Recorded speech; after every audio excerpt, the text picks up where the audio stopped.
I can't say that I love change. You can ask my husband, I'm a little slow to adapt. This is probably not a great thing to admit. And then may seem funnier still that one of my credos is Darwin. It's not the strongest of the species, nor the most intelligent that survive, but those most adaptable to change. We all have to change. We have to change all our lives, and we have to see change as positive and wonderful and good and embrace it. If you fight it, it's sort of like a panic attack. It kind of gets worse. So change is key to all of us, and growth is key to all of us. Growth is the only evidence of life. Now, I was very lucky in my broadcast career. I got a lot of good advice from wonderful people I had a chance to talk to, like, Oscar Peterson, the magnificent pianist. And I remember him telling me once when I asked him what the best thing he'd ever written was. This was after he'd had a stroke. It was actually not even long before he died. I thought he'd say Hymn to Freedom, which was magnificent. And his answer was, I haven't written it yet. And I thought, man, that's the attitude, Always look forward. And that was such an important lesson to learn. And Jean Vanier, the magnificent humanitarian, who once said to me, we may think our greatest need is to be loved, but the even deeper and more profound need is to belong.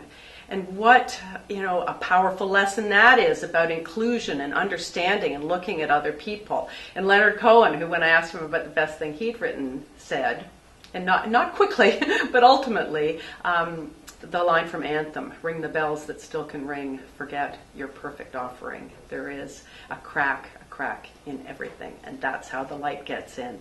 You think, yeah, that is such a wonderful way to understand people, and particularly the work I'm doing now in mental illness that really speaks to that. And one of my ultimate heroes, June Callwood, the social activist and journalist, who said, you have to learn what you will not tolerate, and I won't tolerate indifference. We have to interfere as a society with one another. And the use of the word interfere in such a positive way had an impact on me.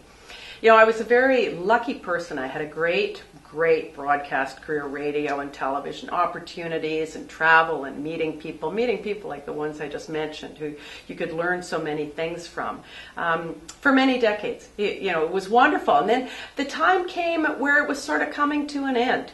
I did some series and did some projects, and it was time to make a change, and we reevaluate things in middle age. If you're lucky, if you have the opportunity to do that, and think, what do you want to do? I mean, that Hindu line, the maintenance of the world, comes to mind. Someone sent me some flowers when I finished a Canada AM saying, that was a great run. And I thought, it's a perfect way to look at it. It was a great run, on to the next. Now, it's good to feel nervous. It's good to feel challenged, and it's good to sort of use your skills, and you always have to keep developing new skills. And like Oscar, always look ahead. And like June, keep working and plugging away, interfering until the end of your life.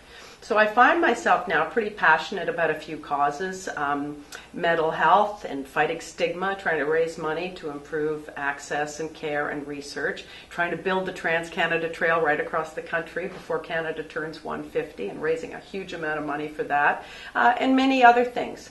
So, it's wonderful to be able to interfere, to do some good deeds, and to try and find a way to have a new set of heroes and people to live up to. So navigating change, trying to figure that out, because it isn't always easy. I mean, there are lots of times I was scared as hell and still feel like I'm making it up a little bit. So how do we do that? We all have to do that throughout our lives.